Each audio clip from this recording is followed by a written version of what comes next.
Hi everybody, Natasha Koch here with the Van City Home Team, and this week on Thursday, November 28th, our Van City Scoop is not live today.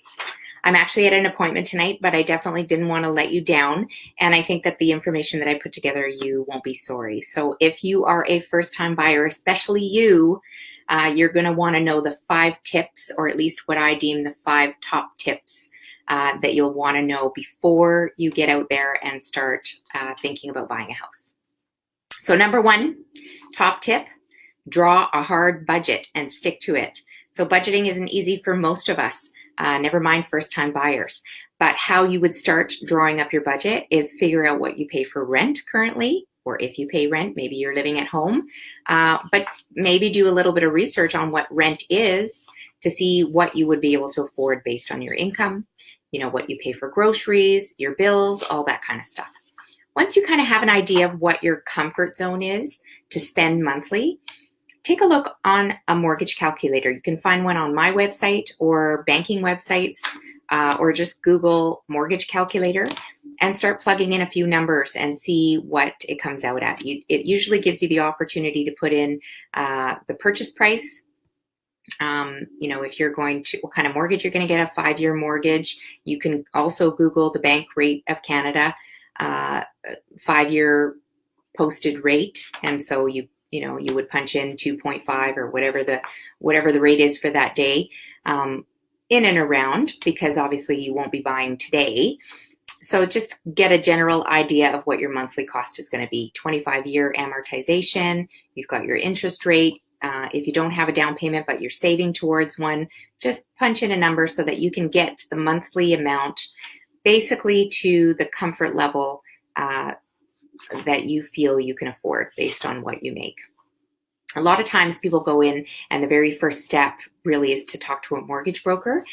And not that I'm discouraging you from doing that. I think it's really important to talk to a mortgage broker. But sometimes a mortgage broker will say that you're qualified for higher than what you're really comfortable paying every month. So I would definitely figure out what that comfort zone is first. And then the next step would be going to see the mortgage broker. So number 2, which actually I guess is your second step. So don't go to the mortgage broker yet. Make a short list of your non-negotiables. Non-negotiables, like if you are a serious shopper, you like to buy things all the time, you go to Starbucks, you go to restaurants, you're out with your friends, don't forget to add those in your budget and make sure that you're not going to be miserable, because the last thing you want to do is buy a house and have to let go of all the things that you love to do because you can't afford it.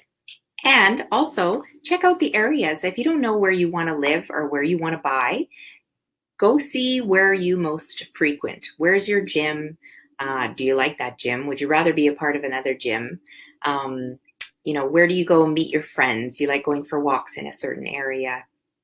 You belong to some kind of club or group, or meetup groups, or whatever your hobbies are and the things that you like to do.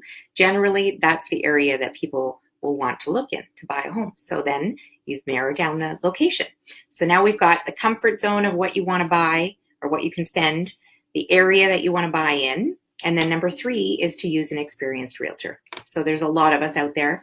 I think I've had this conversation many times. I think there's 1,700 or more in the Greater Vancouver area alone. And so you want to pick one that's experienced in the area that you've picked to be, because the Greater Vancouver market and the Fraser Valley market are very, very broad. And so you want to make sure that you check out their credentials. The best way to do that is to get a personal referral from friends or family that have used a realtor. Personal referrals are always the best because they've had a direct experience with that person. But if you don't have friends or family that have a realtor that they would recommend, then you can always go online and you can check out all of our reviews and see which one you would choose based on some of the feedback.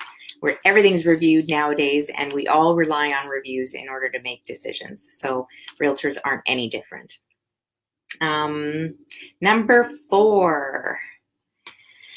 check out the comparable listings. So now you've got the location. So let's see if in that location your budget will fit into it, or it will fit into your budget. So check out what the properties are selling for. You can go online to REW.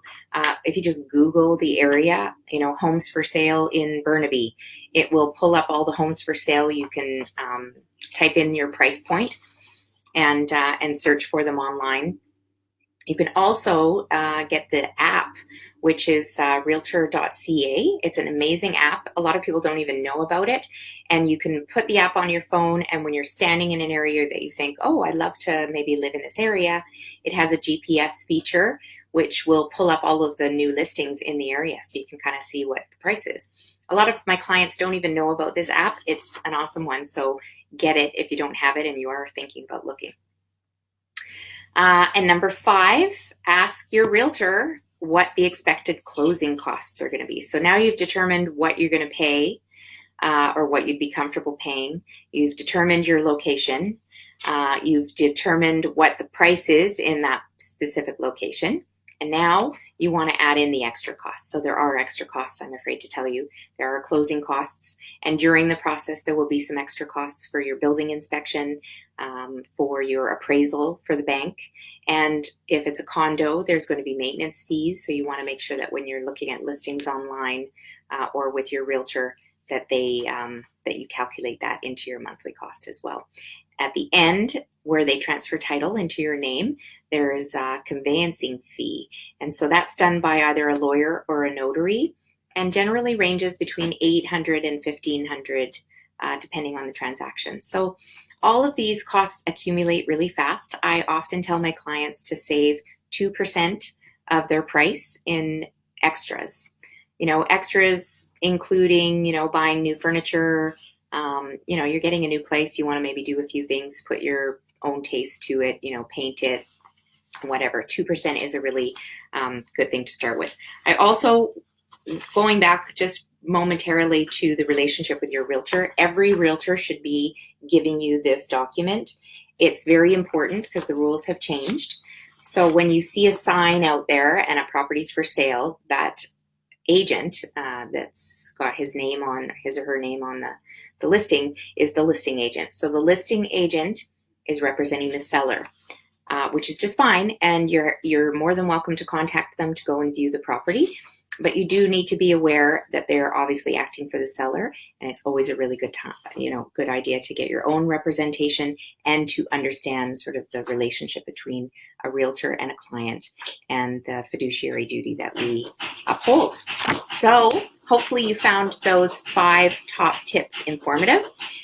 You can check out, or you can go for a free online search on my website at any time. Sorry about the background noise of the folding machine.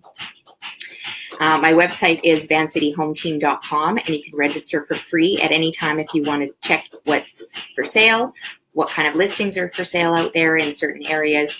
And like I said, there's no obligation. And this program actually syndicates with the board and sends listings updated daily. So you'll be able to kind of browse in the meantime while you're getting ready.